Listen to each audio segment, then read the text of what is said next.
Hello, everyone. I'm Jim Garrison. In the spirit of the trees, in the spirit of all of living nature, in the memory of our ancestors, I want to welcome you to this session of Humanity Rising.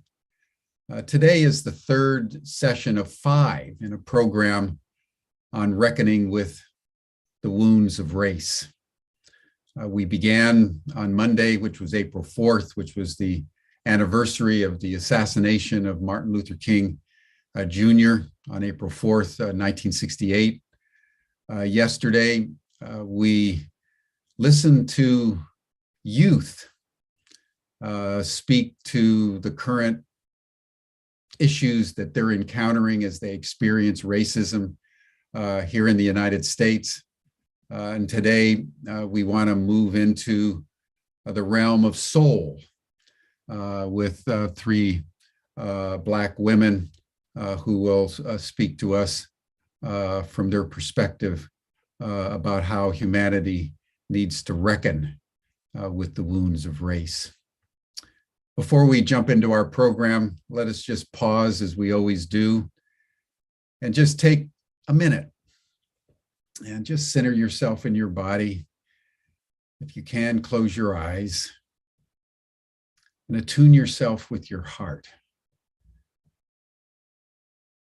And in a spirit of gratitude and thanksgiving, let us just feel solidarity for all those everywhere in the world that are struggling with the issue of race.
Thank you, everyone. Again, welcome to Humanity Rising for this third of 5 sessions on the issue of how humanity comes to a reckoning with the wounds of race. I want to now welcome Cuff Ferguson, who's convened not only this program, but other panels and programs for Humanity Rising over the last almost 2 years now. Cuff, so deeply appreciate everything that you've done to contribute to our programming, and I now turn over the program to you. Welcome and thank you. Thank you, Jim. And thank you all for your presence today. Your presence means a lot and it matters. Part of what we are attempting to do through these 5 sessions together is, in many ways, introduce us to entertaining the possibility of evolving to a new consciousness as we begin to look at how humanity rises and how we deal with some of the wounds that are currently at play, continue to be at play, as it pertains to race relations. We, in the beginning, as Jim mentioned, tried to bring in some voices of elders to share their lived experiences and how they have been trying to deal with the issue of those wounds. And yesterday, we're bringing in some younger voices to try to speak to the same matter. Today, we want to bring in the feminine voice. And one of the reasons why I wanted to do this is that it's the feminine voice that gives birth to things, birth to a new consciousness, as we might entertain that possibility. And so as we are beginning to play with these notions, this wound, this race-like wound, we'll have to begin to entertain thoughts and ideas and images that for how to think about alternatively playing what we call this human race game. And as we do that, it's important then to dive a little bit deeper beyond just the surface structure to some of the deeper aspects of who we are. And that takes us to the soul level, the spiritual level. Because indeed, much of what we're experiencing is about creating things from the inside out. And so we need to be clear about how we view our spiritual selves, our soul selves, how indeed we are connected. And so I've invited 3 panelists with me whose voices are very precious to sort of share some of their thoughts and ideas about what it really means to play this human race game anew. I want to start, however, by seeing if we can bookend our conversation through the use of music. And I want to sort of bookend things with a sort of a musical song. If we have time, we'll bookend it with a song at the end. However, this is a song that has to do with the heart. And the reason I chose this song is for several different reasons. It's called Nothing Breaks Like a Heart. And indeed, many of the things that are happening today having to do with race relations is breaking the heart. But if you listen to the song, it has a certain kind of vibrational energy contained in it. In many ways, the lyrics themselves talks about the reality of relationships, but the vibration of the rhythmic music is actually upbeat. So you get this contrasting energy going on, which is kind of like where we are today. Some parts of humanity are upbeat, trying to move forward, trying to engage in this humanity rising experience. And then we look at what is so currently. So that was one of the reasons that I'm choosing this song to play. And the other reason is that this is a song that's actually sung by some young voices, multiracial group called Acapop Kids. And so wanted to see if we can share that with you as we move on. So Georg, you want to play that? Working on it, 1 second.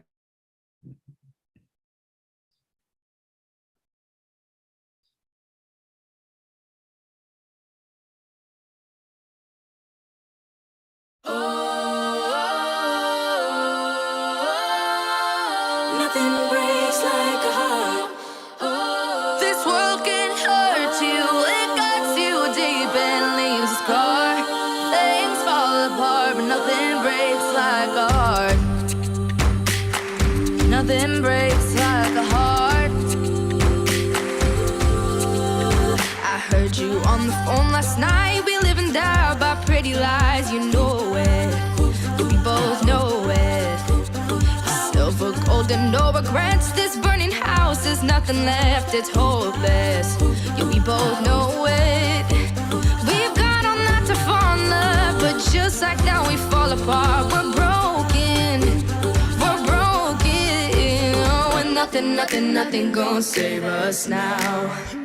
Well, there's broken silence by thunder crashing in the dark. Crashing in the dark. Miss broken records spin endless circles in the dark. Spin round in the dark. This broken hurt you, it cuts you deep and leaves a scar. Things fall apart, nothing breaks like a heart. Nothing breaks like a heart. Yeah. We'll leave each other cold as ice and high and dry. The desert wind is blowing, is blowing. Remember what you said to me? We were young in love in Tennessee, and I hold it. We both know it. And nothing gonna save us now. Oh, nothing gonna save us now. Well, there's broken silence by thunder crashing in the dark. Crashing in the dark. Miss broken records spin endless circles in the dark. Spin round in the dark. This world can hurt you, it cuts you deep and leaves a scar. Things fall apart, but nothing breaks like a heart. Nothing breaks like a heart. Oh, oh, nothing breaks like. There's nothing gonna save us now. There's nothing gonna save us now. This world can hurt you, it cuts you deep and leaves a scar. Things fall apart, but nothing breaks like a heart. This world can hurt you, it cuts you deep. This world can hurt you. Nothing breaks like a heart.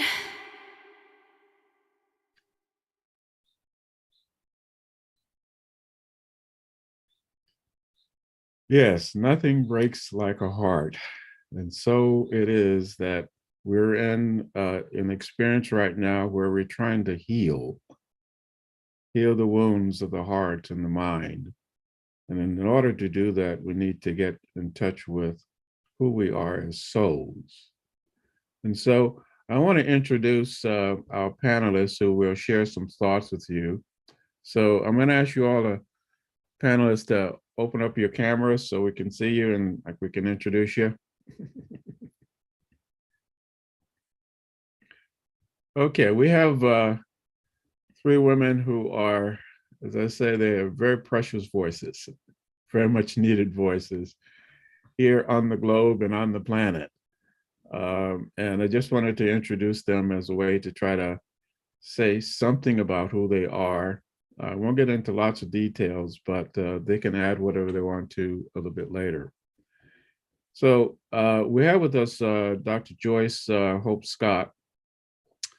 She is clinical professor of African American Studies at Boston University. She's been on the panel before, and actually I think she was on a couple, one with Jim doing her thing.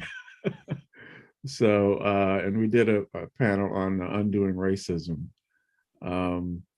And she's a former scholar of the Oxford Round Table and former Fulbright senior professor in West Africa. She's done a whole lot of stuff. She works a lot with Pan-African issues, co-founder, co-director of the International Network of Scholars and Activists for African reparations, just a whole bunch of things. So welcome, Joyce. Right.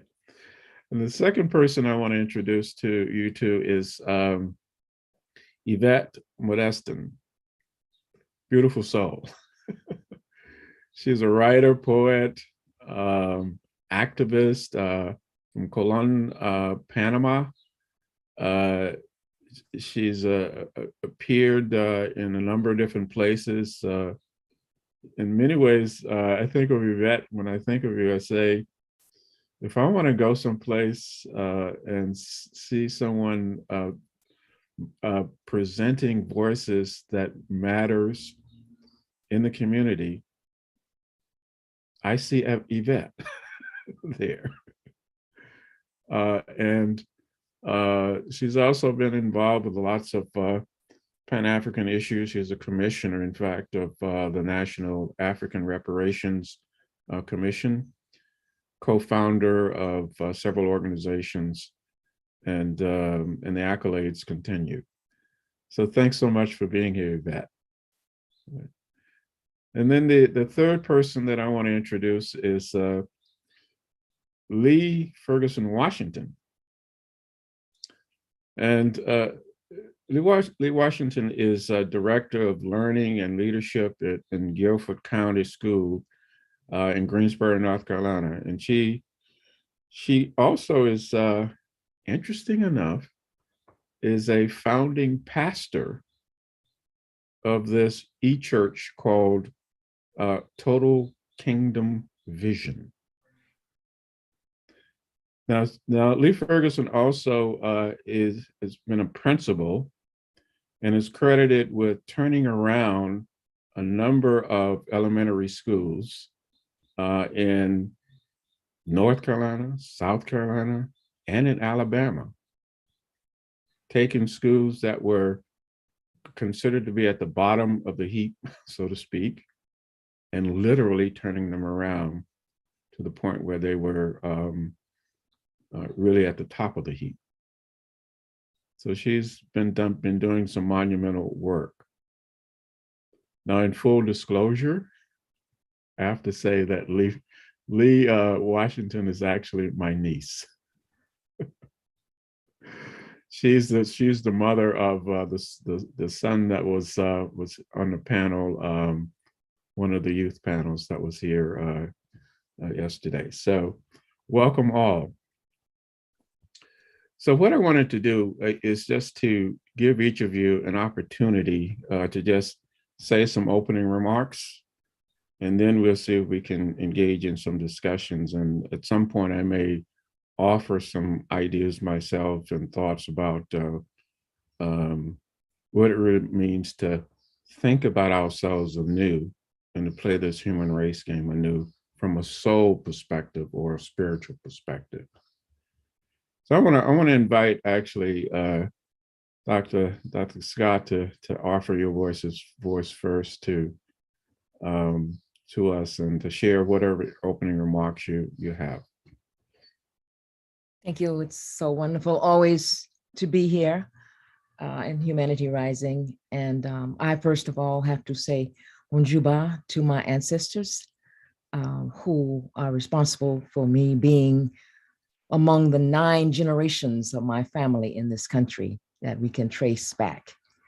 And I say to them, Onjuba, and thanks as I stand on their shoulders to deliver, and may I do it well and in their honor.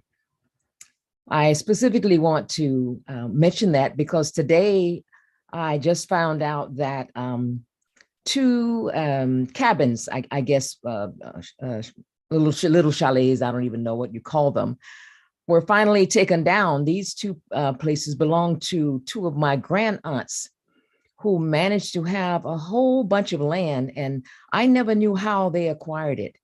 But my sister and I were so determined, I guess hell-bent, as she would say, on maintaining that property, ancestral property in the family, that we acquired it, and now we're reconstructing with their permission, their spiritual permission, to reconstruct some new structures on there for posterity, not just for myself. I already live somewhere, she already lives somewhere. So I thank them, and I thank Jim and everyone on this for this venue to speak today. Actually, the idea a couple of years ago, I was speaking to one of the Babalaos, actually get some feedback from a Babalao in Benin, because every year at the beginning of the year, they do a Fa reading of the Fa, that is the spiritual geomancy or divinatory science that they use to see what the Fa is saying about the year, that particular year. And this happened to be 2020, the year that we will never forget, essentially. And what they reminded me, and I guess the world, whoever wanted to listen to, was we're now living in the time of Oneli. That is the earth, the divine spirit of the earth, who has made her debut because we've forgotten who she is and what she means and represents.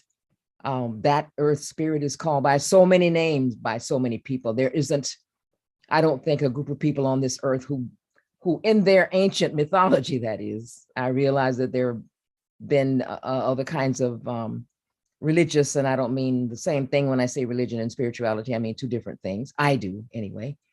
And so that we are now in the time of Oneli, and that is a time of reckoning with our souls and our own soul contracts.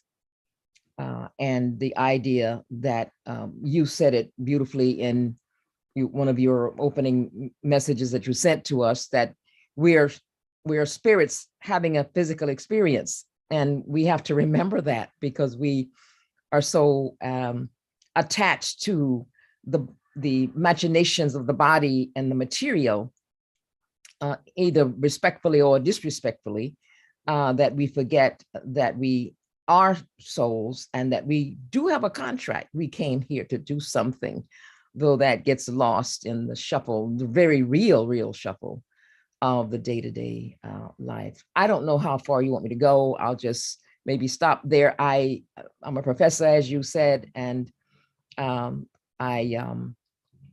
have always made it my business to what I call collect culture, but traveling and studying and teaching or speaking around the globe. What I tell my students, no matter what continent you come from, I've been there. So don't try to pull my leg and know about, well, you don't know anything about this or that or the other, which is not to say I know everything either. But absolutely, I'm pleased that we are addressing this issue of divine spirit. And I'll go on further, but I won't continue until I'm prompted to. Thank you again.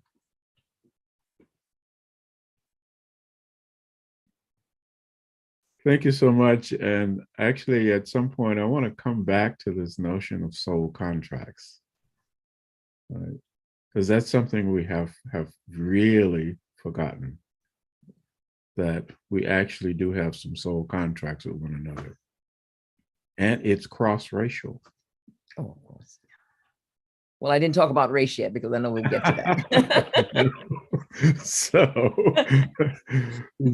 But thank you for introducing that idea at this point, because it's so important, to our conversation. All right, Yvette, do you want to have any opening remarks?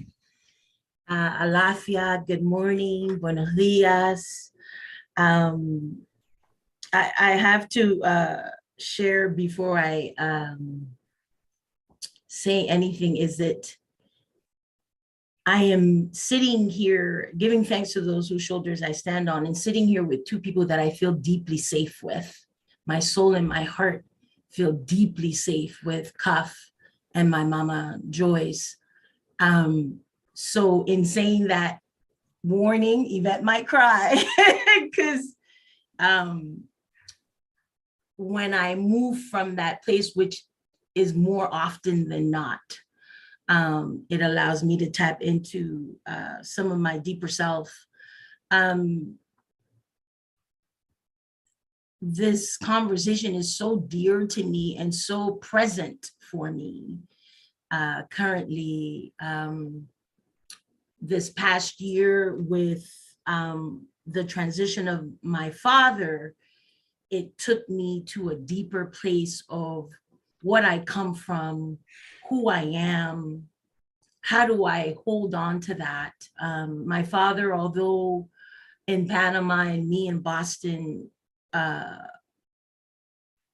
raised me for 40 years in the absence of my mother, who had transitioned early in my younger years, and moved from a place of love and soul, which allowed a level of safety, even though he wasn't present. It was very extended. And I also come from a tradition in Panama of Caribbean and African tradition where ancestors were celebrated, and talked about as if though they were going to walk through the door. I remember realizing as a young girl that my grandmother had passed away, but we spoke of her as if though she was around us every day, and her pictures were in every single home. Every ancestors that passed away, their pictures were around us. And we have stories of them and with them. And even though I'd never met this woman, I could tell you everything about her because it was shared with me. But when I'm thinking about healing the wounds, and then the issue of race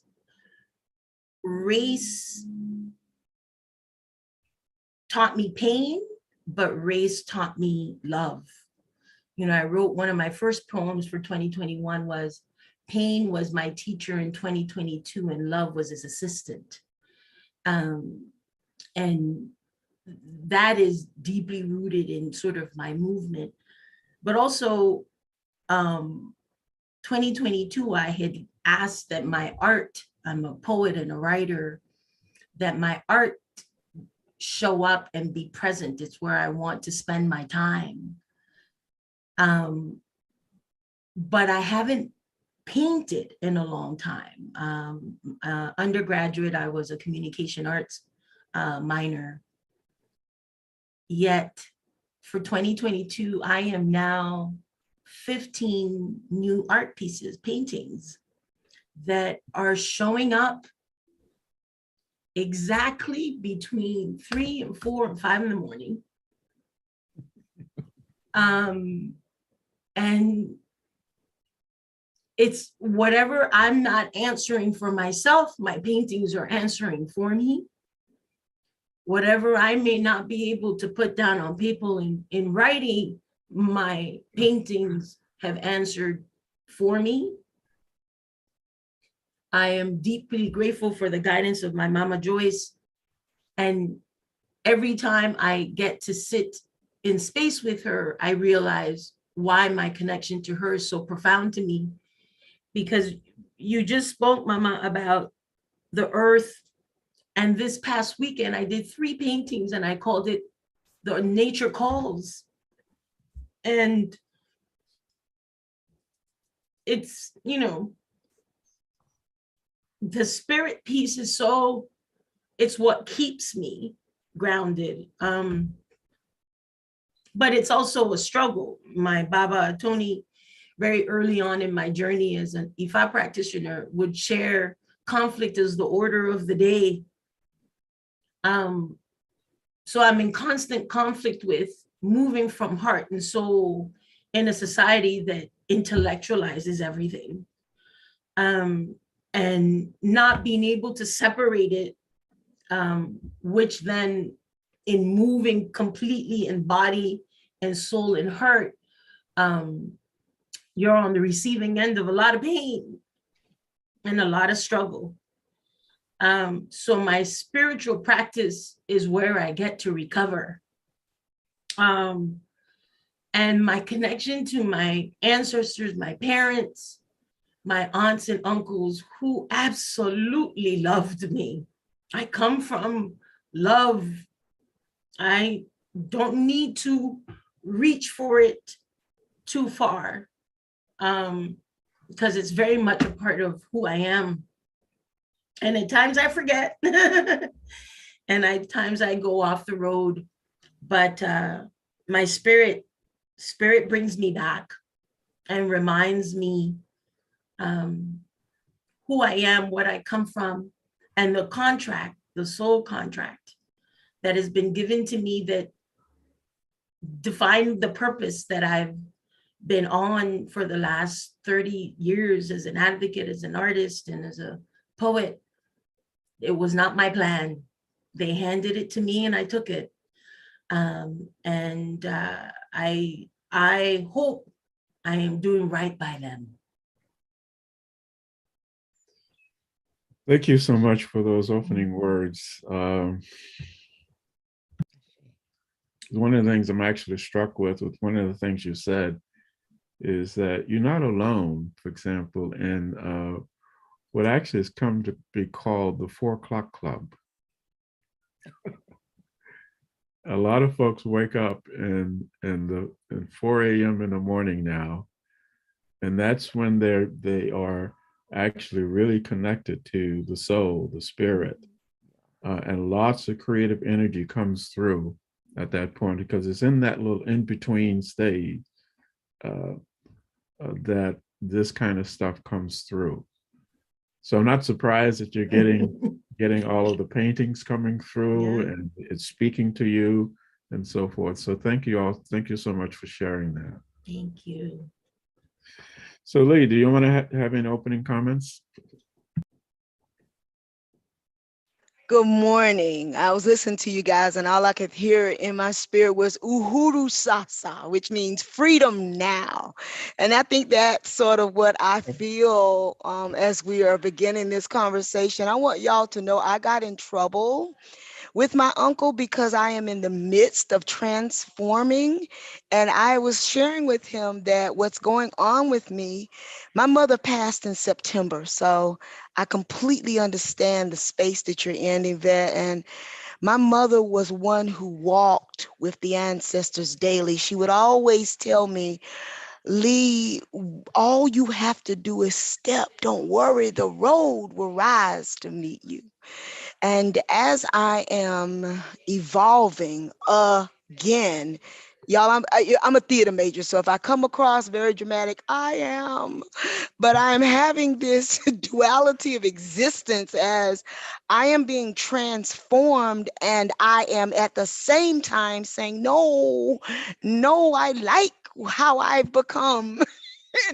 and, and and my soul is going, no, you're not staying there. And so what's happening is I'm watching as my voice, we're not talking about and I'm gonna tell you what happened to me as I was preparing for this moment. I consider myself to be what I coined as a trans spiritualist. And so what happens is that I dwell in the word. But what happens is it is a trans moment because I go beyond what's there and begin to exist in the verisimilitude of it all. When you bring it all into one understanding of truth, and your soul can grasp around that and begin to build a foundation around it. And so as I was preparing, I'm always taken into the word, but I want to launch with this. There was a story written by Paul, a letter actually to the church of Galatia. And in the 5th chapter of that letter, it said these words, love thy neighbor. This was really interesting, Yvette, that you landed there, right? So love thy neighbor as thyself. But it's very interesting because when we are disconnected from self, as I find myself being sometimes right now, how can I love my neighbor when I myself am struggling to love myself? And I'm not talking about love who I am. I'm talking about love, the fact that I'm still becoming. I have to love who I am today in order to love my neighbor today, and at the same time be open to the transforming that's happening within me so that I can love my neighbor as the new self that I'm becoming tomorrow. So I find myself in that place. And then it said this thing about walk in the spirit and not in the flesh. And I was like, wow, isn't that exactly where we're launching from? The fact that in our souls, we are experiencing art that gets birthed, and we're experiencing words that are coming forward and new dichotomies and new paradigms that are shifting. And at the same time that this transforming is happening, we're at war, because the flesh and the spirit were never designed to align nor dwell together. That's what's actually said in that letter. Walk in the spirit and not in the flesh, for those things of the spirit are not of the flesh. And so I guess where I would launch is that that's kind of where I am. I am in this place of discovering that it's okay for those things to not be connected, because friends, they're not. They weren't even designed to be. And so when you tell me your soul cries out, when you tell me that you experience these things, it's my feeling that the conversation we're about to dwell in about race and the human race game is founded in that place, the place where our very own souls and our very own flesh are, they talk about the enemy. Where's the enemy? I want to suggest to us as we launch that I think my lensing around some of this is that our enemy, our greatest one, is our enemy. Because we are fighting our organic placement, which means that the soul is transforming and existing and interacting with the world. And at the same time, our flesh is trying to stop it because it's trying to align to something that's not natural. So you called her Mama Joyce. When Mama Joyce said the earth is showing up, it's because the earth has had it with the fact that we're trying to align flesh, which is going to pass away and decompose, trying to align it to the eternal place of the soul. They can't exist together. And so I guess that's what my journey is about right now, trying to allow my soul to transform into the place where it needs to be for the world and for the earth. And at the same time, checking my flesh and saying, excuse me, flesh, you're in the way right now. And that takes a lot of energy. And so it's been an interesting work. So from that place, I think I would launch. I think that's where I would start. Thank you, Lee. I'm gonna push it a little bit further, because when we the dichotomy actually that you're presenting between the flesh and the spirit may be an illusion. I would agree. I would agree. Let me suggest that as a way to entertain getting into a deeper thing around this. So if our body is made up of energy,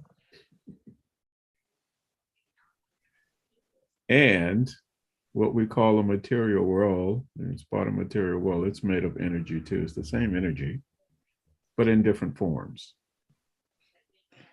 Just vibrating at different frequencies. Different frequencies, right. Different frequencies. And so if then I say, my soul right now exists at an energy level that you see in this body form. So my soul is actually my soul in chemical clothes at the moment. Entertain that as a possibility. And so where this takes us, though, in our conversation is when we get into looking at the deeper issues of the soul's relevance, the soul's entrance, so to speak.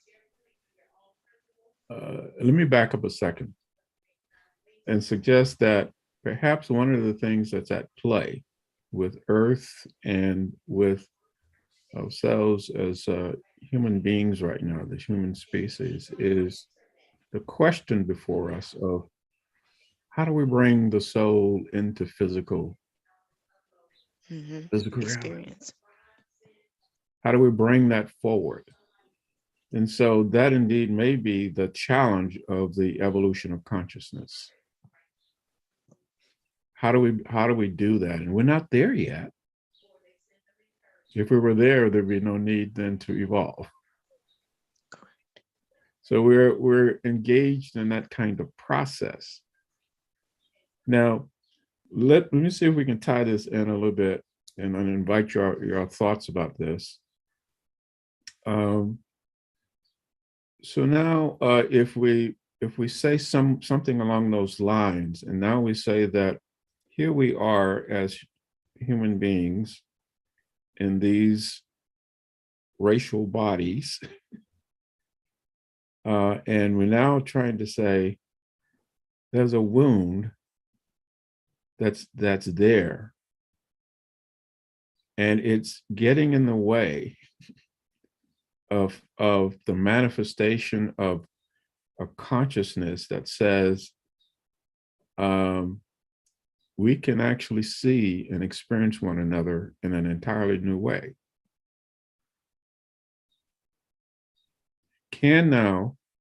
What role then does race play in all of that? Is it that race becomes a screen through which we view things? Or can we learn to simply appreciate the miracle of these racial distinctions? And can we learn to appreciate and celebrate the variety of vibrational energy that's at play that created it all? Can we learn to do that consciously? Not unconsciously, but consciously. Can we do that? And perhaps that's the challenge before us right now, at a deeper level. Now, this is where I want to ask you all right now, is to think more deeply about what Joyce was talking about, which is, so we come in and we have all of these soul contracts. What happens to those soul contracts when we begin to encounter race connections, inter-race connections, intra-race connections? What do we do with that? Have we been able to fully appreciate the contracts that we have? I might even ask Jim, for example. Jim, do we have a contract?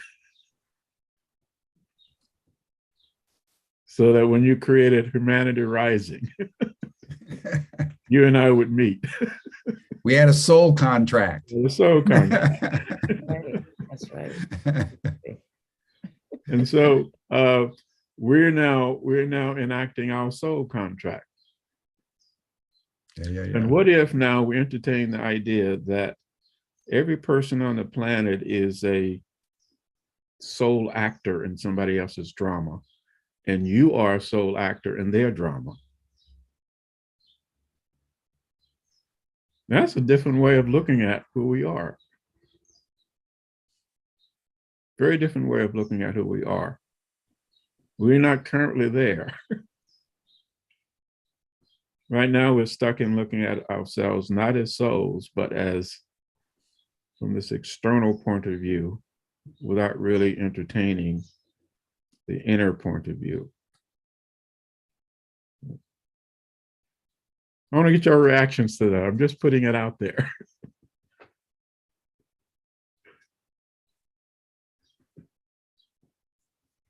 Any thoughts about that?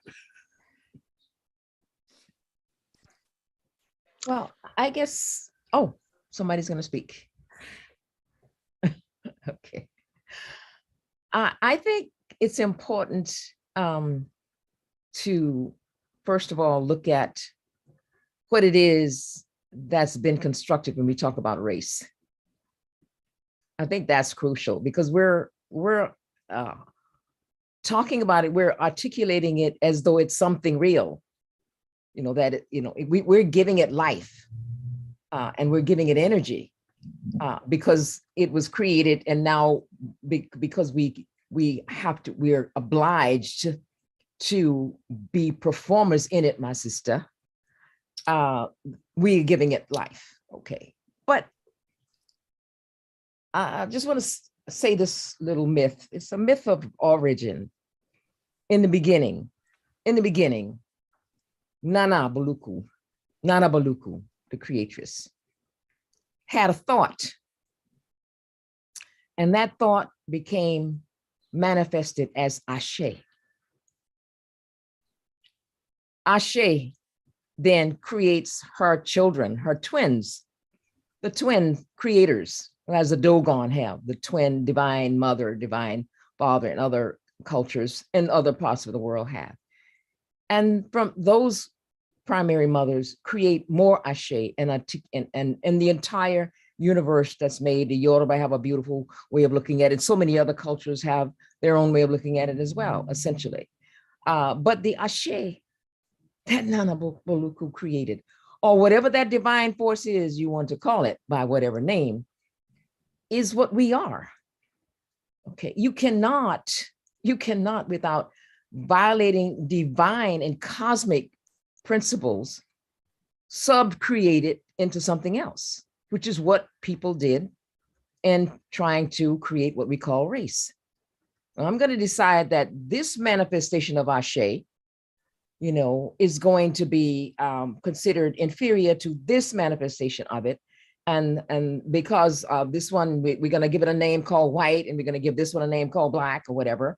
And now we have the right to manipulate or do what we want to do based on these ideologies. And a whole discourse developed from the quote unquote scientists who know everything about how real this all is. And we've been inveigled into following along with this. And I don't want to try to make it seem like oppression and slavery and colonization is something, like playing a game. That's not a game. It was real and it was brutal. And it is brutal because we continue to live with those assignments. So the question is, what can we do? And I think you're asking, Cuff. So here we are. How does race play into it?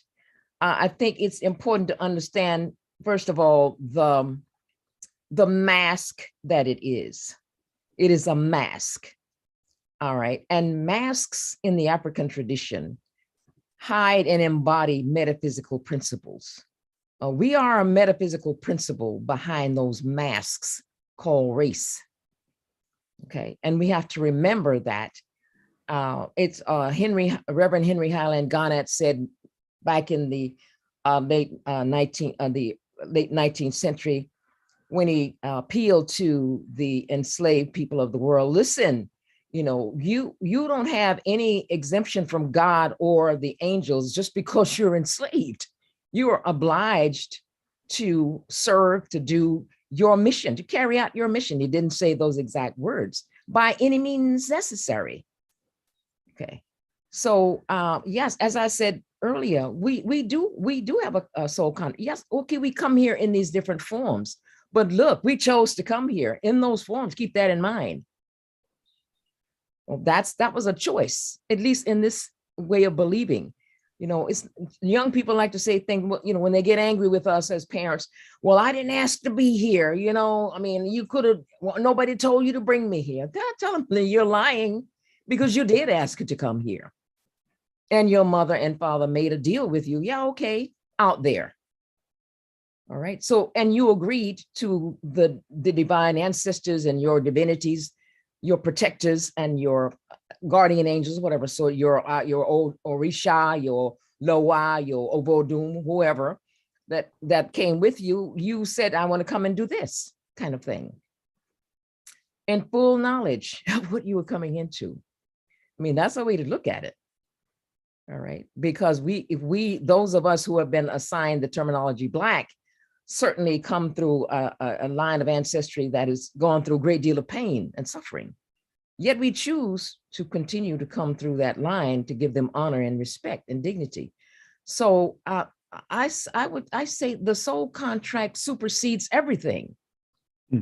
It supersedes the designation race. We have to remember that if we can, in my, I guess, imaginary, and I do have a tendency to imagine things a lot of times, but in my imaginary, if we decide to hold on to that knowledge, if we can get past, first of all, and understand that the mask that was created called race and the assignments that have been given to the various so-called races as a result of that, if we can get past that as people and understand that it serves the purpose of those who created it and not all of us. None of us created it. We're living it. Okay. And none of us are directly benefiting from the creation of it either. We're suffering from it. All of us, no matter what race we are now, are suffering from it because we are not able to get to those dimensions of ourselves to effectively carry out our soul contract, because we're caught up in the machinations that we have to perform, the performance. Race is a performance. We perform race because we've been told that we need to do that. And we're caught up in that, which is real. I'm not trying to pretend that it's not, but because we're caught up in it and we can't get past it, that's why we're stuck with our contracts. But we have a soul contract. You can't violate it. You can't give it up. You can't decide, oh, well, hell, I can't make it. I can't do it. So no, you just put it off this time. And if you're lucky enough for the ancestors to send you back again, you pick it up and you try to finish it the next time, or you send somebody else with your ashe to help carry out that mission that is ancestral, that role that you're playing. Spiritually speaking, in terms of the soul, the level of it, this is, I'm suggesting a way that we should think about engaging it. And that is, can the designation be erased? How can it be erased? But in saying that, there's so many things behind it that we can't overlook. The fact of having created Black and white as racial categories has had manifestations in terms of how we live. There have been transgressions committed that cannot be overlooked. Okay, and we can't walk past them as though we don't have to address them. We do. Okay, that's a part of the playing the race game. You're right, it is a game. It's something children construct. People with the mind of children would think you can change that which is divine. It's like, I don't like this game. I'm going to take my ball. We're going to create another game, but make the game, maybe you can't, maybe you can't change it. Maybe you don't have that power to change it. This came about with an ideology, in a great period of time called the Enlightenment. You think it's a period where eyes were open, where a lot of a great deal of inspiration and hope was being articulated by the great thinkers of the time. But at the same time, race was being constructed and justification for how we use the people masked in this form, and how we can do that. It was all created. So I guess a bigger question is, can we uncreate what we created or what we thought we were creating? Can we, unravel the mess that Onali wants us to unravel and begin to, first of all, apologize to the earth first and foremost. Okay, apologize to the earth, to our ancestors for screwing it up, and take blame. No one is innocent. Everybody's guilty. We're all guilty. Everybody's guilty. Nobody's innocent. The good, the bad, and the ugly. And that's how we have to look at it. We're all in this together. We have to try to solve it together. So much more, but I'm not going to keep on rattling on because I'm going to let my sisters talk. Thank you. All right, thank you so much. And I have a follow-up question, but I'm going to save it to and get the other voices in here so that if anybody else has any thoughts about what Joyce was saying or what I have just said. I want to pick up, I think, where Mama Joyce left off in the sense of the unmasking. When we do our trainings in the community around identities, unmasking identity, because of what society has told us that we should not be in contact with and what we should not be. And the question that you posed, Cuff, when you said, learn, to appreciate. I wasn't raised to hate anyone that didn't look like me. I was raised to love, even though I never experienced, what my grandparents, my ancestors experienced. And even though they were experiencing this, they still raised us to think from a human place. But society is not set up that way.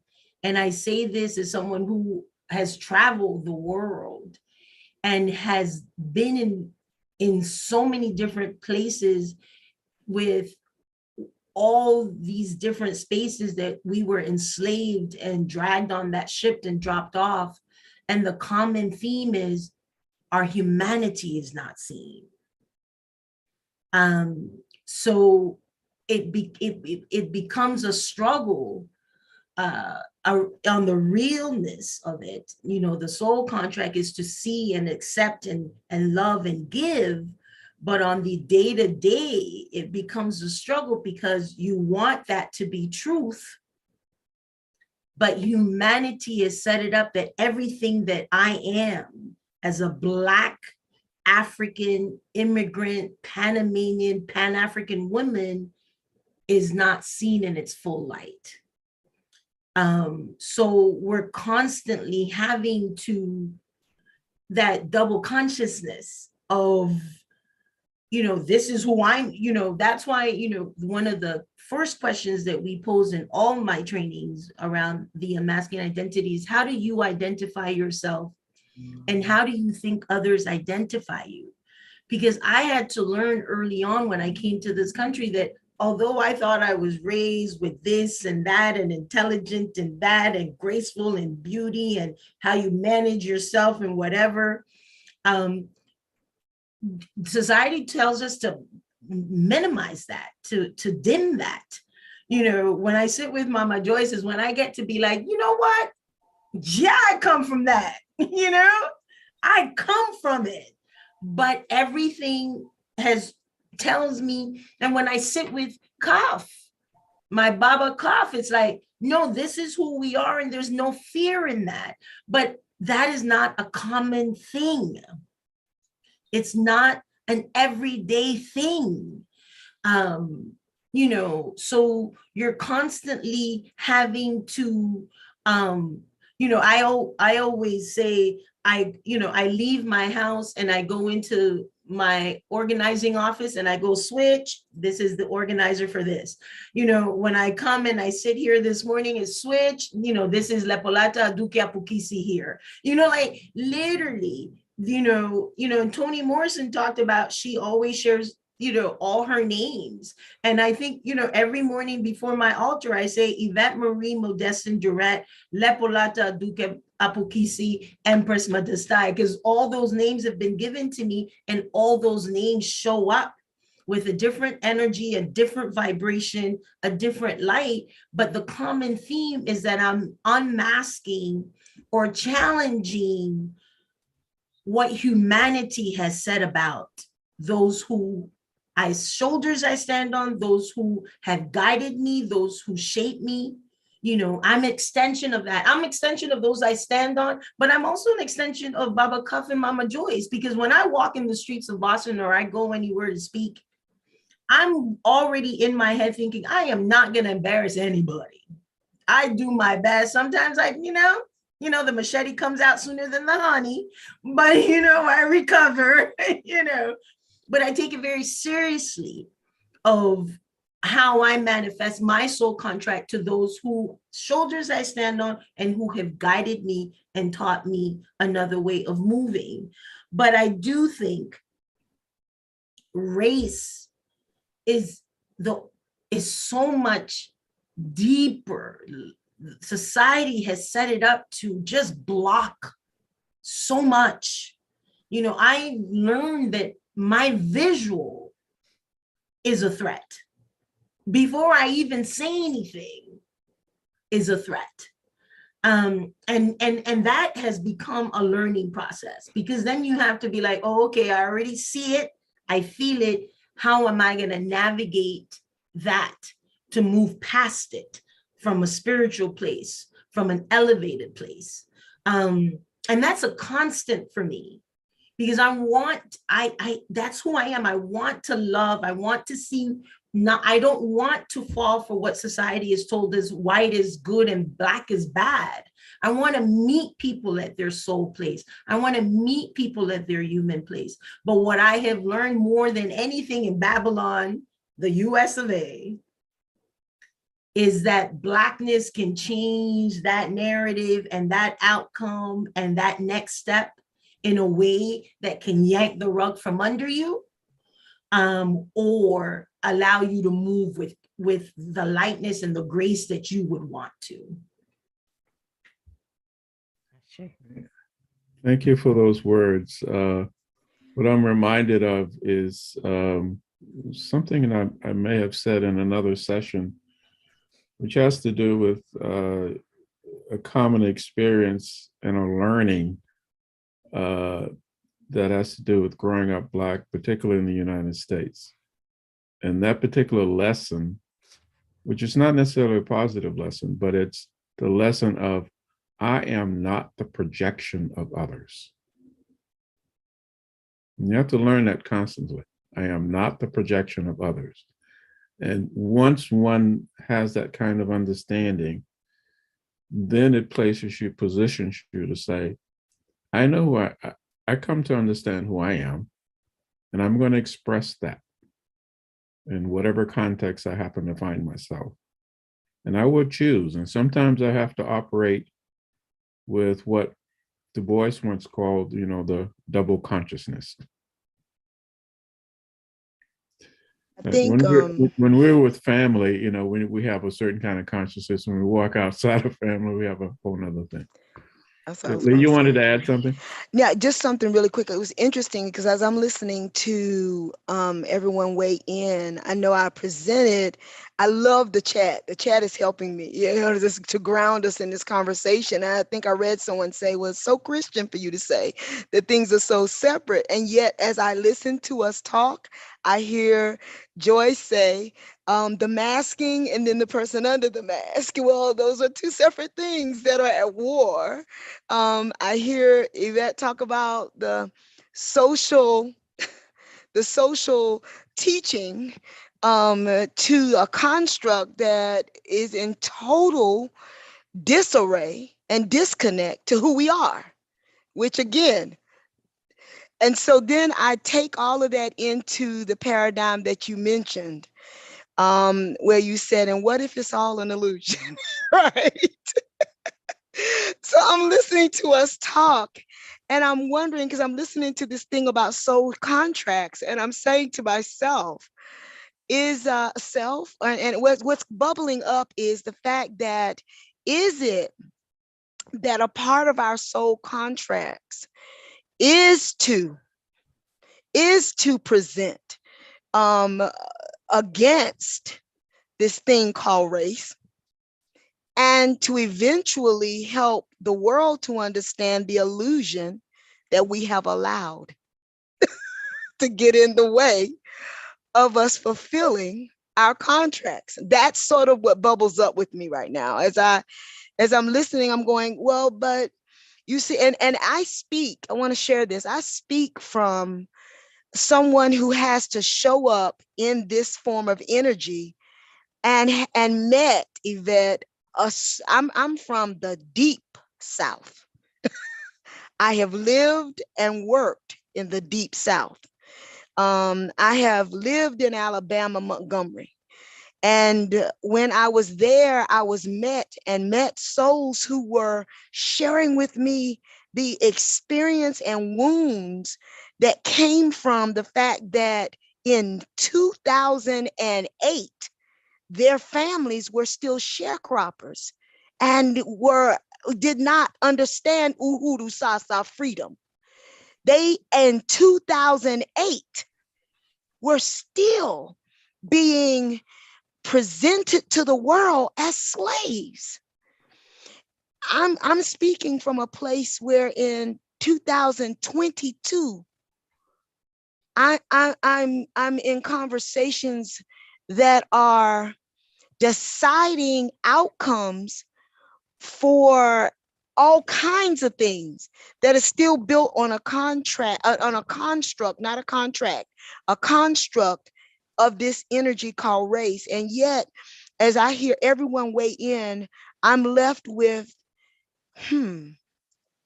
if it is all an illusion, Dr. Ferguson, then possibly our greatest work as souls is going to ground itself in no longer accepting the illusion so that we can begin to accept the fulfillment of the contract in this life.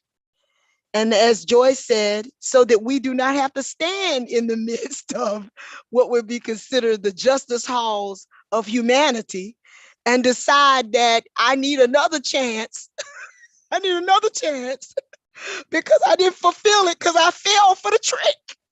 It's what I guess I'm being left with, because I'm saying possibly if it is an illusion and if the energy is designed to be trans or whatever beyond it, then perhaps everything that we continue to see, and it is a cycle, because if we truly look back historically with some context today around this issue of race and the human race game, we find that the cycle continues to repeat itself, and possibly because souls are having to come back and try to fulfill, which was only one contract in the beginning, which is to allow love to permeate and to allow the world to dwell in a perfect balance called love.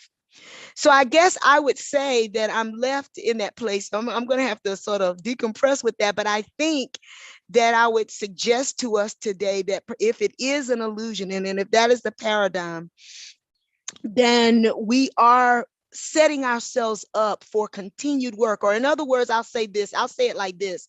We enter into a prolonged, because see, listen, ultimately this thing is going to end out with love being the last thing left. In every cycle, we may have to come back, but in the end, we are going to end up where we're all one. So we can either have it happen sooner or later, but it's going to happen.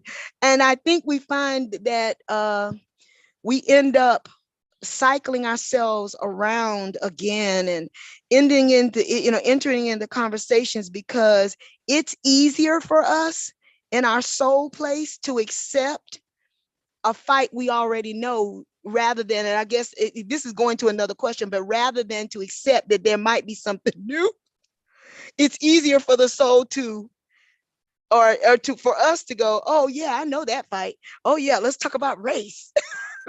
let's talk about Black and white people, and let's talk about, the goal is for us to all dwell in perfect harmony, and all of the things that existed on the shores of Africa. And probably, when I was sitting in Swaziland, and let me just, I'm gonna say this, I'm gonna end. When I was standing at, I'm not gonna talk about Swaziland, but I'm gonna talk about this. When I was standing at the most southern tip of the world, at Cape Town, if you've ever been to it, it has a little tiny sign. It says, the most southern tip of the world, right? But if you look across the water, you can see where the dark blue waters meet the green waters, and they actually don't mix. And I was like, what in the world is going on in Cape Town? Is this actually the earth showing me that we still, even the water is showing me that we are accepting that it's easier for us to be separate than it is for us to dwell together? So I guess that's where I would, that's sort of, okay, I'm on my soapbox. I'm finishing. But the bottom line is, I think that that's sort of what's bubbling up, that we accept it because it's easier for us to accept than it is for us to say that it is our soul contract to create something new. And from the new place, see, that's harder work. From the new place, begin something new. I think it's just easier for us to fall back. Oh, some powerful words that all of you have shared. Let me, and we could take pieces of it and go even deeper around some of what you all have presented. I want to push us one step further and a little bit deeper, a little bit deeper. And I'm still going to play with the whole notion of soul contracts, because it's an interesting way to try to use as a lens to understand how to begin to look at the human race game anew through looking at our soul contracts. Someone in the chat mentioned something or alluded to the fact, can we become conscious of our soul contracts? Right. And so let me push that a little bit further. If we were at a point in our evolution of consciousness that we can become aware of our soul contracts, can we also then entertain the possibility that for those things that are not working, we can, in this life, change the soul contracts? In other words, if you have a framework in mind that, before we, as my aunt would say, jumped into this world, and we had formulated some soul contracts, with others to play out this thing and forget that we had them. And we, in order to play it out, we had to forget. And now we're at a point of saying, okay, perhaps that's not the way that we can evolve. We have to become more conscious around some of the contracts that we put in place for coming here. And if it ain't working, can we now consciously change them? I want to get your thoughts about that. Anybody want to take that one on? Well, I guess I would have to say it's perspective. I mean, in what we've got constructed here is not just a series of configurations of human beings called race, or into something called race. We've also got little boxes of knowledge that we draw from time to time that tell us how to do just about everything, and what we're supposed to believe about ourselves, and what's acceptable knowledge, what isn't acceptable knowledge. Okay. And along with constructing the quote unquote inferior races, we also deconstructed that knowledge that came with those so-called inferior races.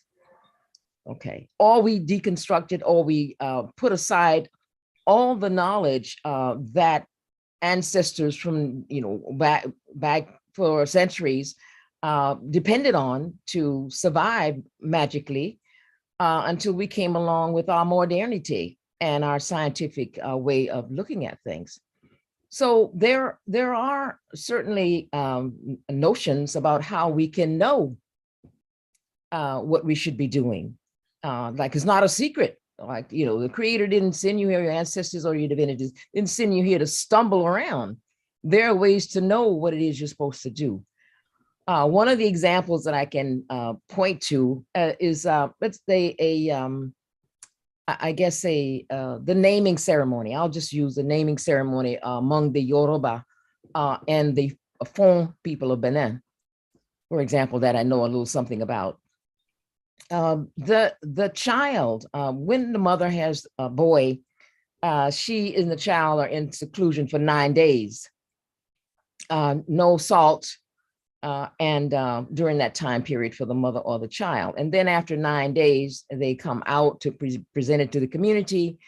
At that time, the mother's family will come with their diviner, their priest or babalao, and the father will also come with his diviner, priest, babalao. There will come also the aunt, the paternal aunt of both sides, and the uncles of both sides. And at that point, they will consult the Fa or Ifa, as I mentioned earlier, which is a divinatory system, to find out who it is that has come. Okay. And who brought the child, which divinity brought the child, what the child is all about, what are the prohibitions, what you shouldn't give it to eat, what you give it to eat, what you can, how you can treat it or not treat it, what the child is destined to do, what the child is not destined to do. Now, in a way, the way we look at things, that may be, oh, wow, you're planning out the child's life, you're cutting off what they might want to be. Well, that's not exactly how they see it. They see it as that they're opening up the way and making a path. It's easier for the community to raise the child because the community is responsible for the child. And so at that point, then, based on all of that information, they will determine a name, which will be a lot of those names like Yvette just gave. There'll be about 5 names, 4 or 5 names, it all depends.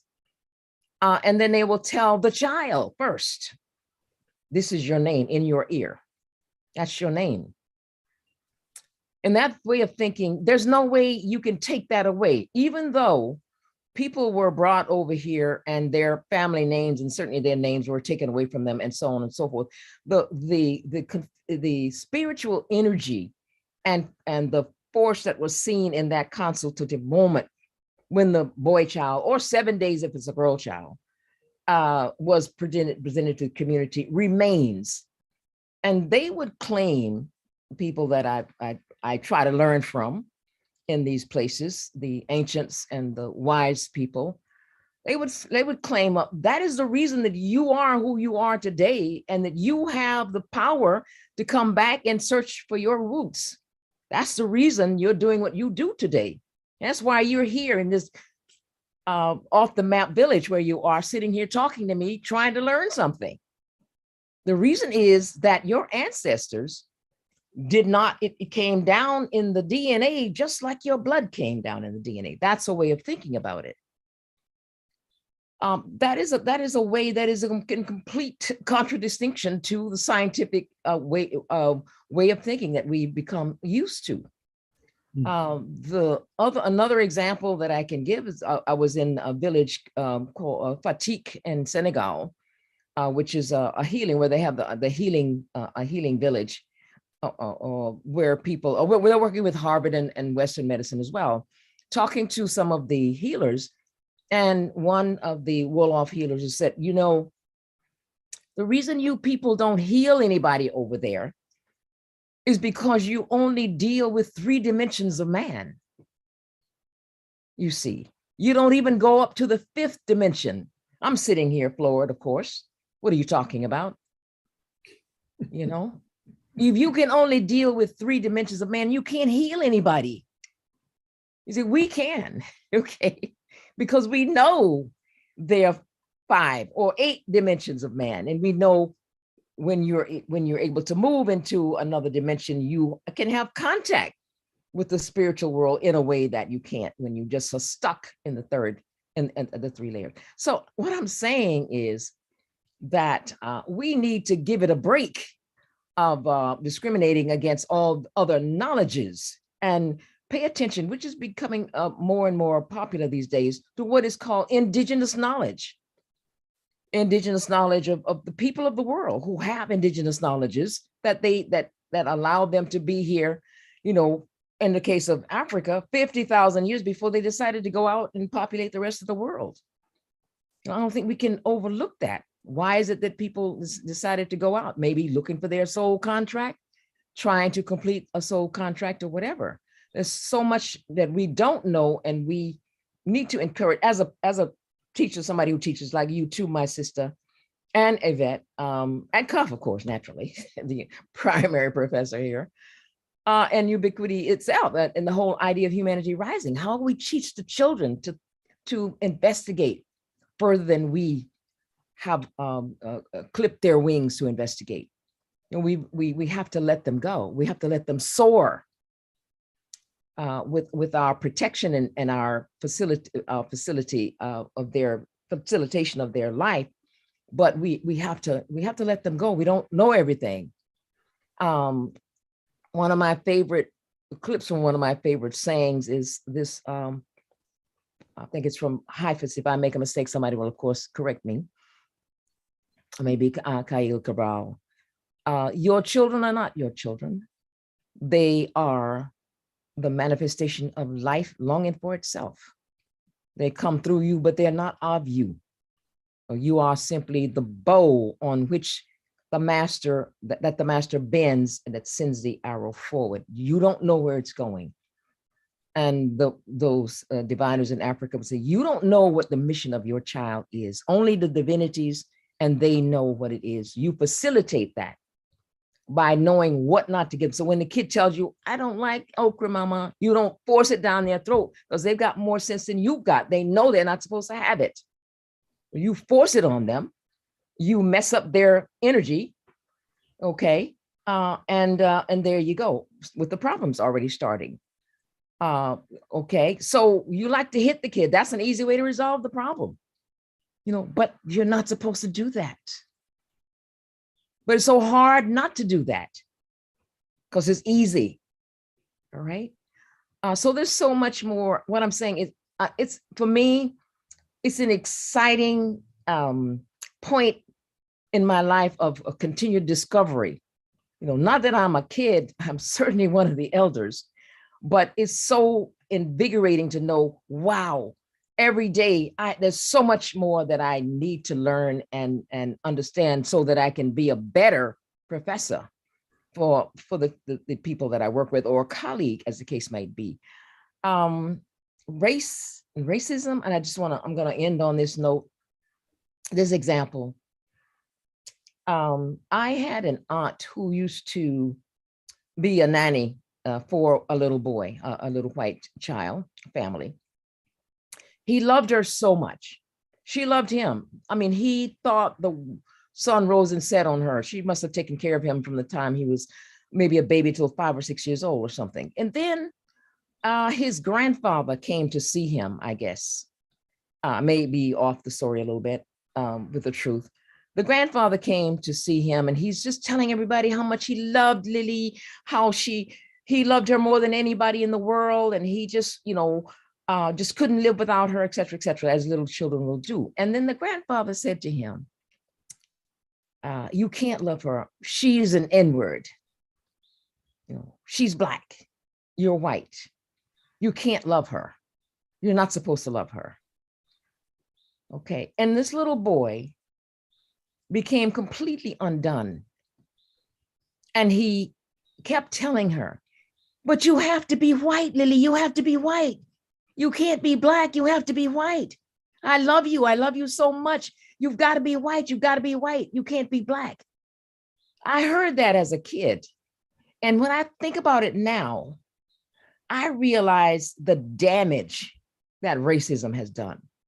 Because that little boy, the last that I heard of him, he always had trouble in school, being rebellious with his family and everything. My aunt couldn't stand to watch him suffer. She left the job, but she never forgot that story. And I think that if there was I guess a story, imaginary, whatever you want to call it, a discursive way that I could talk about what the damage is of this assigning race and value to people. It's what it does to children. You know, Frederick Douglass, Martin Luther King, Harriet Jacobs, all of those people who were enslaved and wrote about their enslavement mentioned how damaging the process of dehumanization of keeping people enslaved was for both the Blacks and the whites.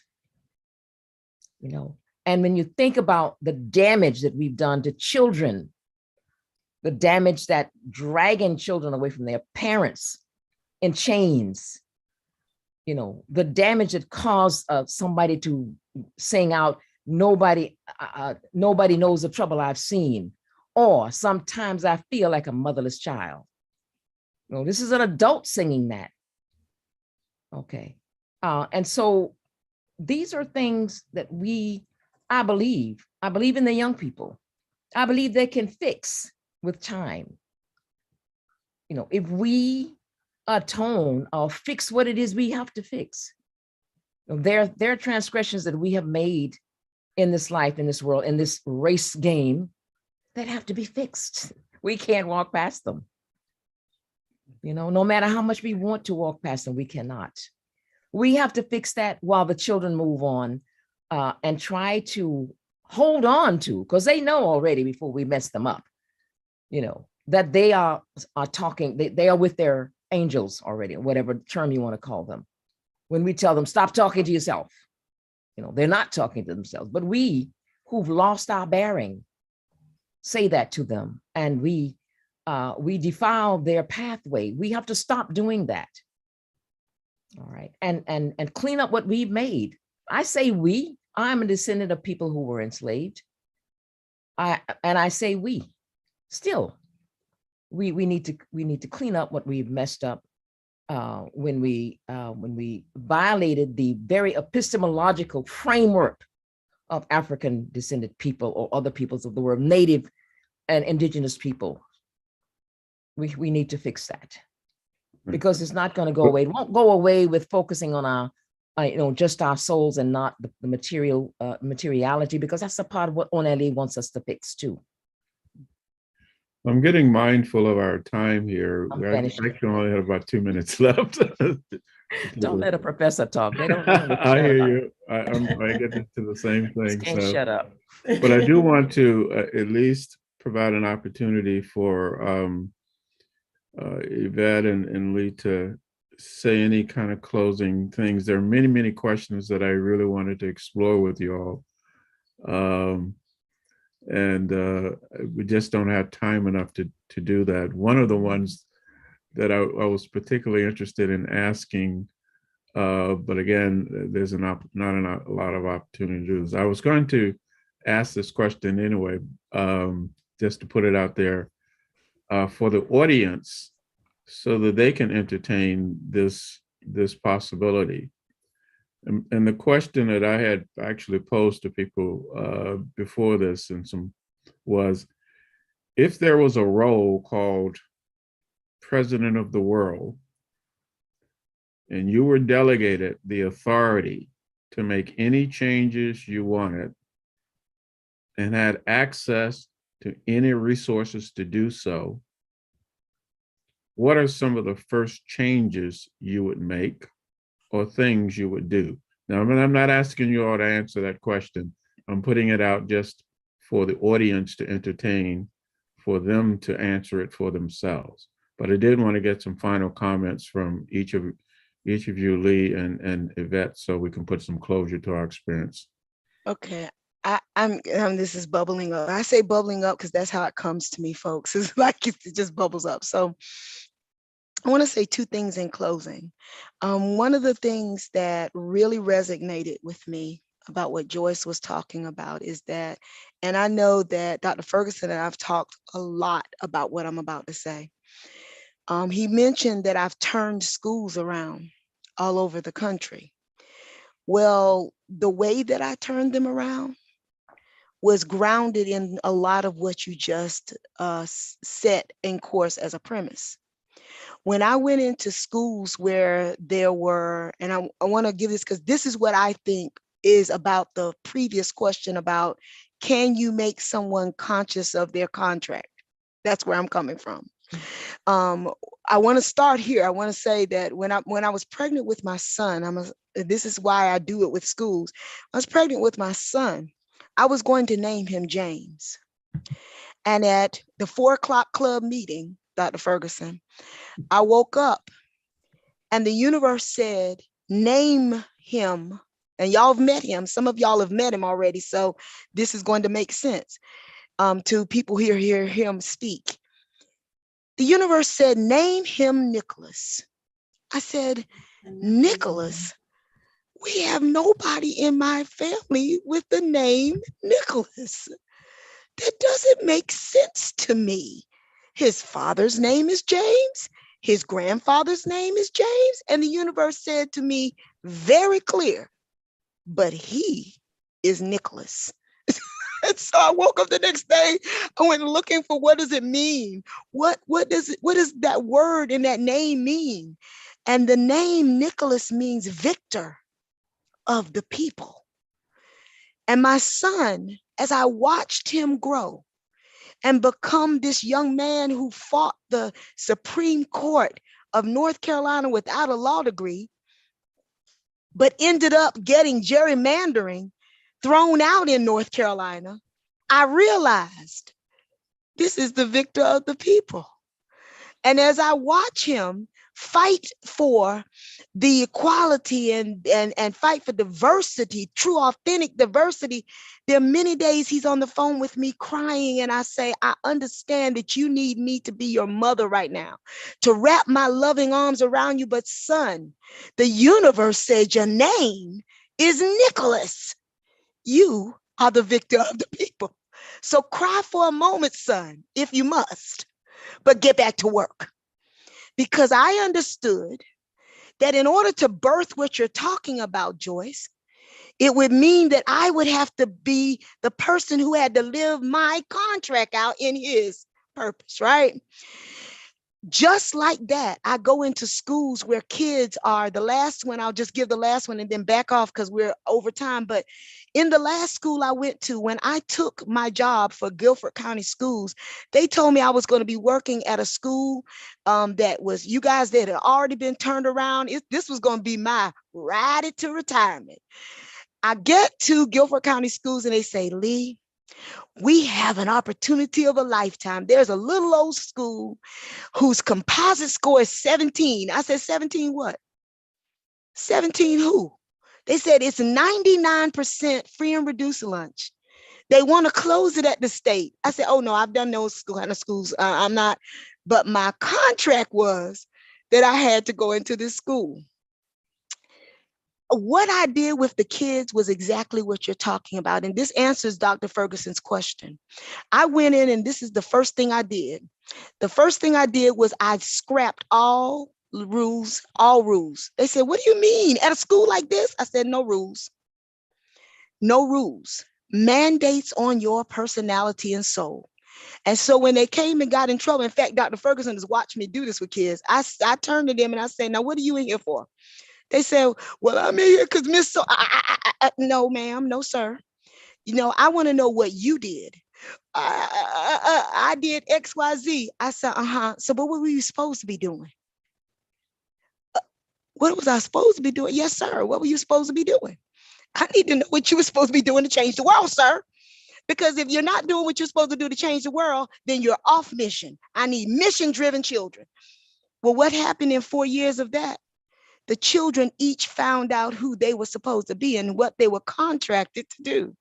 So by the last year that I left the school, and this is not an exaggeration, the children, my last year, walked out of class and had a riot. Very, very, they call themselves, they stood up and you know what they were rioting against?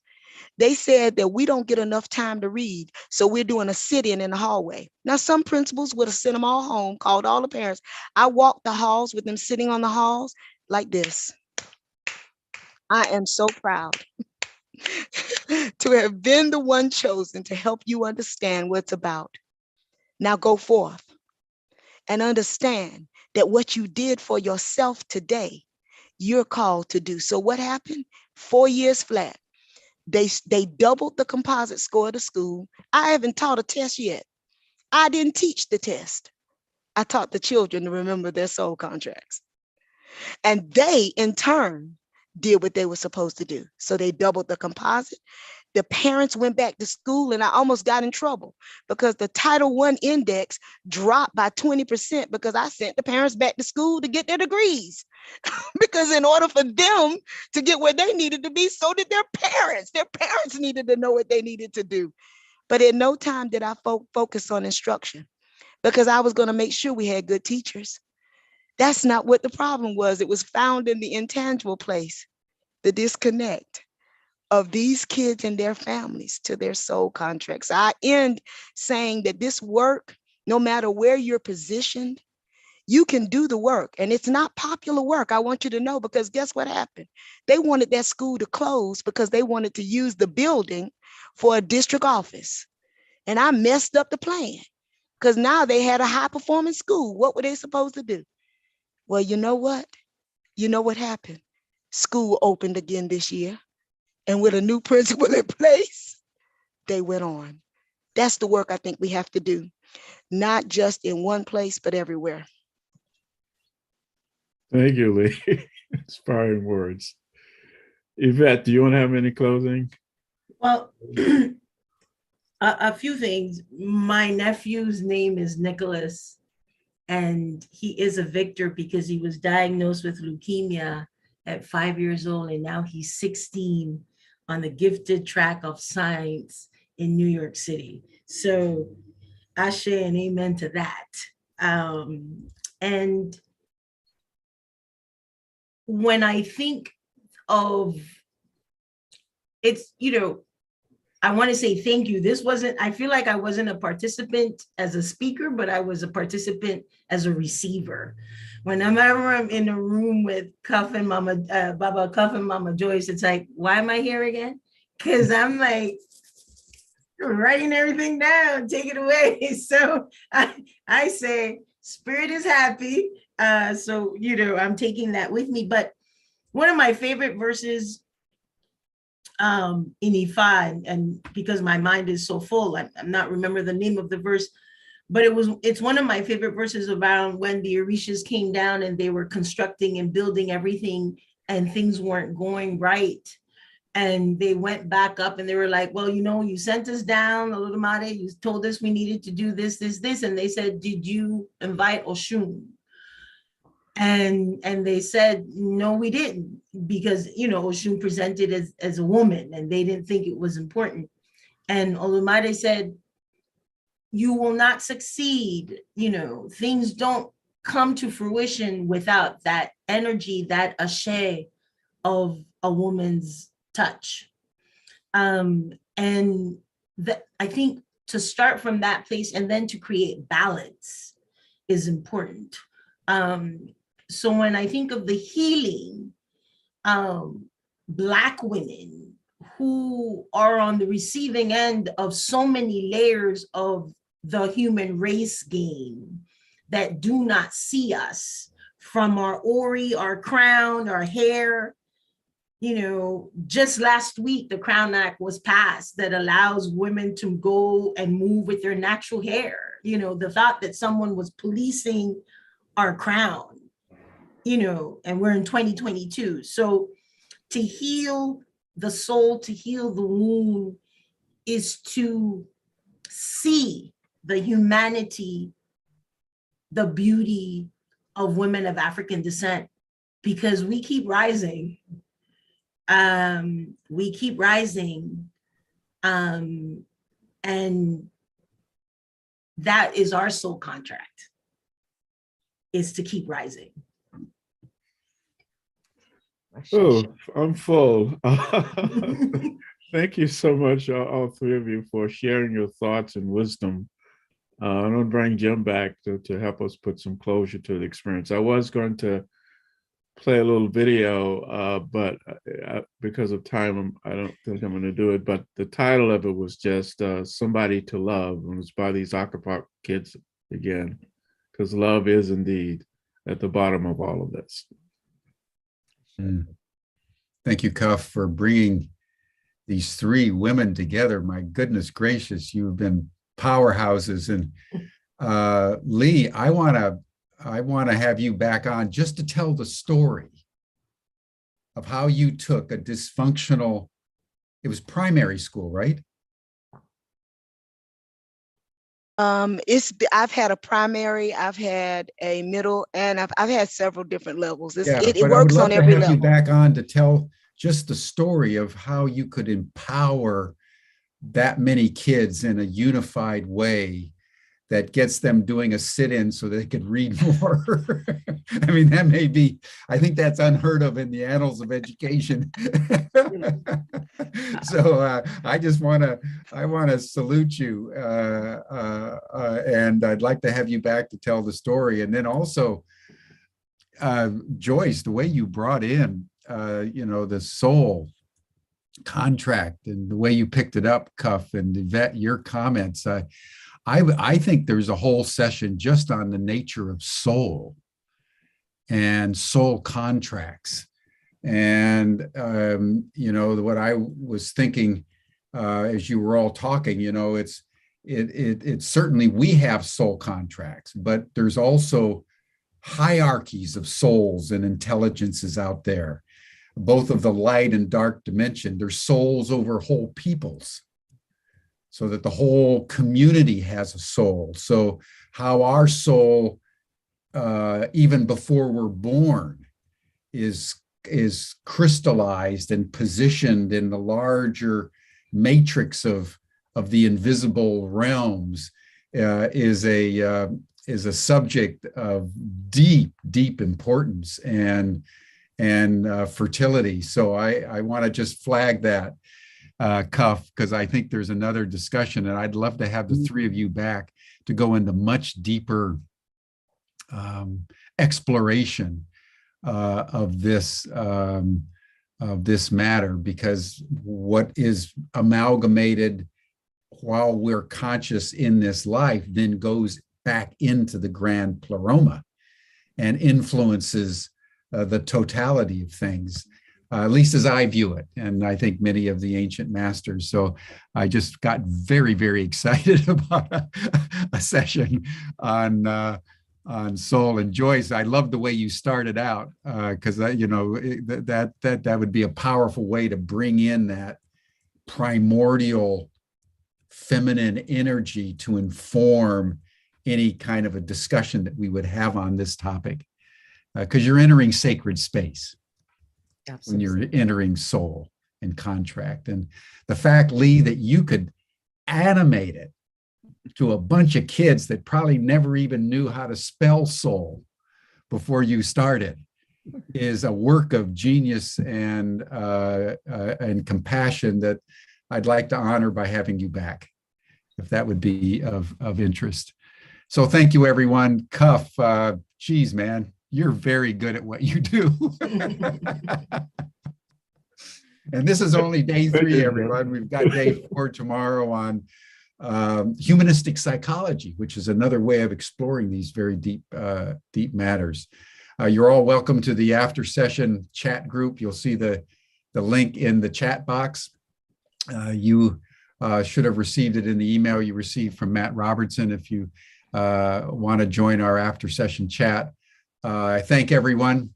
We'll see you all again here tomorrow for day 4 of how humanity comes to a reckoning with the wounds of race. Bye for now. Shay. Right. Brilliant, brilliant, brilliant. Thank you, my sisters. Thank you. Thank you. And my brother. Brothers. I'm not sure I'm able Brothers, to my join brothers. you for the after chat, but thank you. I've got another No worries. meeting, right, an interview Yeah, me too. right after this, but I do want us to get together again. I definitely, Yes. I feel that I've found a sister out there that I've been looking for as one of my sole contractees or whatever. Yes. I So feel like thank it's a part 2 is almost like a must. Right. So thank you so much, Cuff. You know, you're a genius in putting us all together. This is just a Yes. marvelous. Oh, it's my space. honor, Yeah. and that's a part of my contract. Yes, Thank yes, you. yes. Great yes. respect for all of you. Great love. and- Wonderful. Mhm. Have a good rest of the day and thank you Thank for you. the light of starting the day with you. Thank you so much, Mhm. Take all of you. care. Lots of All blessings. right. Bye-bye. All right, bye-bye. Love you all. Bye-bye.